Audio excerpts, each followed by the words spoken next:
जय श्री राम, जय महाराज जी की। स्वागत है आपका अपने चैनल जय गुरुदेव पर। आज के इस अंक में हम देखेंगे कि क्या वो मंत्र है और किस समय मंत्र को जाप करना चाहिए। वीडियो में आगे बढ़ने से पहले यदि आप इस चैनल पर नए हैं या आपने चैनल सब्सक्राइब नहीं किया है तो सब्सक्राइब कीजिए चैनल को और बेल आइकन ज़रूर प्रेस कीजिएगा, जिससे आपको आने वाली नई वीडियोस के नोटिफिकेशंस मिलते रहेंगे। चलिए बढ़ते हैं आज के अंक में।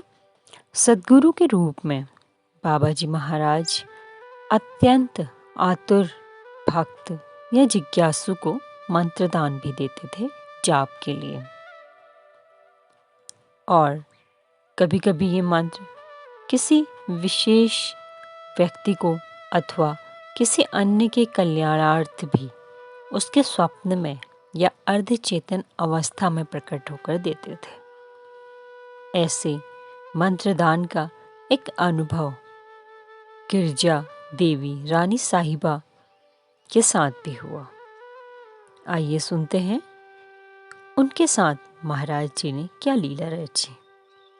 बात है जनवरी 1955 की, जब गिरजा देवी जी के पति राजा साहब, जो उस समय लेफ्टिनेंट गवर्नर के पद पर शिमला में थे, 4 जनवरी को वे बहुत बीमार पड़ गए।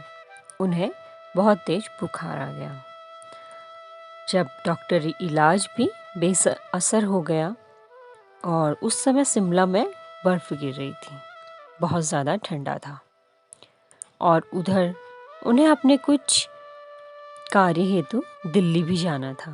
अब दोनों चिंताग्रस्त थे, इधर बुखार था और उधर जरूरी काम। और राजा साहब जिद पकड़े हुए थे कि ऐसे में दिल्ली जाएंगे। 5 जनवरी की रात को वे तेज बुखार से बेहोश पड़े थे।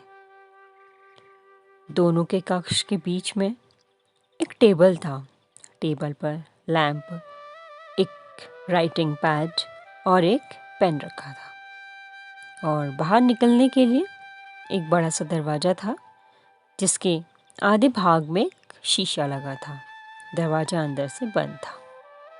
तब आधी रात के लगभग, जब रानी साहिबा सो रही थी आधी नींद में, उन्होंने देखा कि एक छाया उस बंद दरवाजे के भीतर प्रवेश कर रही है और धीरे धीरे उनके पलंग के पास आ गई। तभी उन्हें सुनाई दिया कि वह छाया कोई मंत्र कह रही है, जिसे 7 बार दोहराया गया।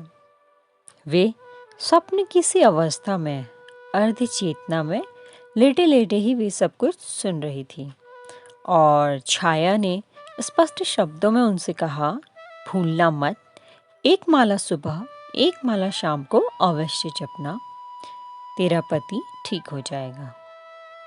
परंतु शायद रानी साहिबा को अर्ध चेतना में लेटा देख उस छाया को विश्वास नहीं हुआ कि उन्हें यह सब याद रहेगा।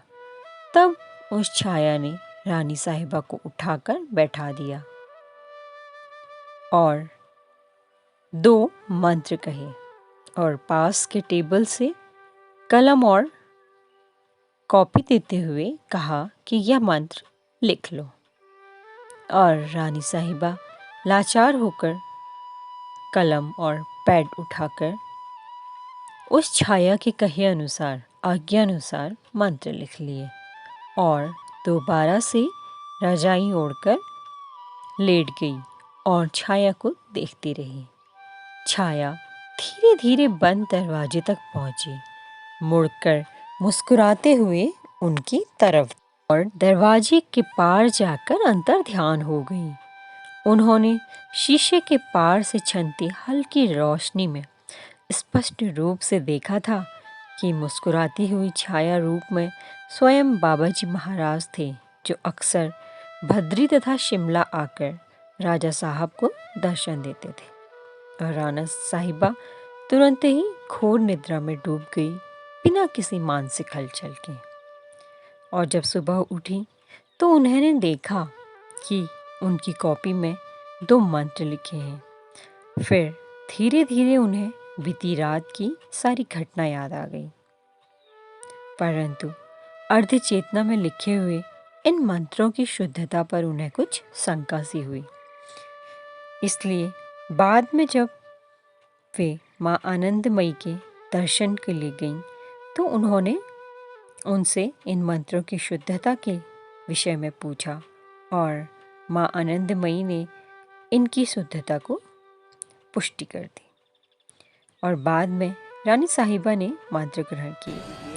परंतु महाराज जी उस प्रकार से उपस्थिति मात्र के फलस्वरूप ही राजा साहब दूसरे ही दिन अप्रत्याशित रूप से स्वस्थ होने लगे और उसके बाद अपने काम से दिल्ली भी गए। ये तो थी महाराज जी की एक लीला जिसमें उन्होंने मंत्र की शक्ति के विषय में समझाने की कोशिश करी। अब जानते हैं आखिर वो कौन सा मंत्र हो जो हम जपें। अब महाराज जी अपने भक्तों से कहा करते थे, राम राम कहने से ही सब काम बन जाते हैं। वस्तुतः बाबा जी महाराज के सब काम में आत्मिक उत्थान था और इस संदर्भ में गोस्वामी तुलसीदास द्वारा भी शंकर भगवान ने स्पष्ट शब्दों में कहला दिया, यही कलिकाल न साधन दूजा, जोग यज्ञ जप तप व्रत पूजा, राम ही सुमिरई गायहि रामहि, संतत सुनियई राम गुण ग्रामहि, जासु पतित पावन बड़बाना। राम नाम ही इस कलिकाल में सबसे बड़ा है।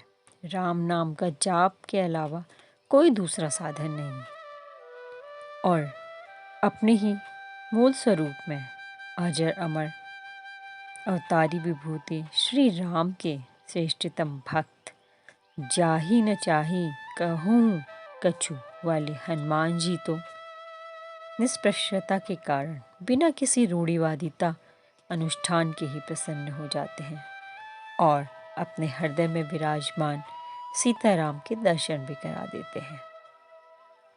केवल सच्चे मन से हनुमान जी को याद दिलानी पड़ती है।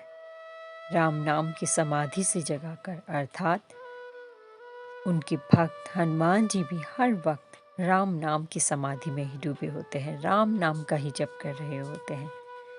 श्री नारायण नाम का सतत जाप करने वाले ब्रह्मा जी के मानस पुत्र नारद जी भी राम से यही वरदान मांग बैठे थे, राम सबहि नामन्ते अधिका, होहु नाथ अघ खग गणपधिका। अर्थात राम का नाम लेना ही इस कलिकाल में मोक्ष का सबसे बड़ा साधन है, उसके अलावा अन्य कुछ भी नहीं।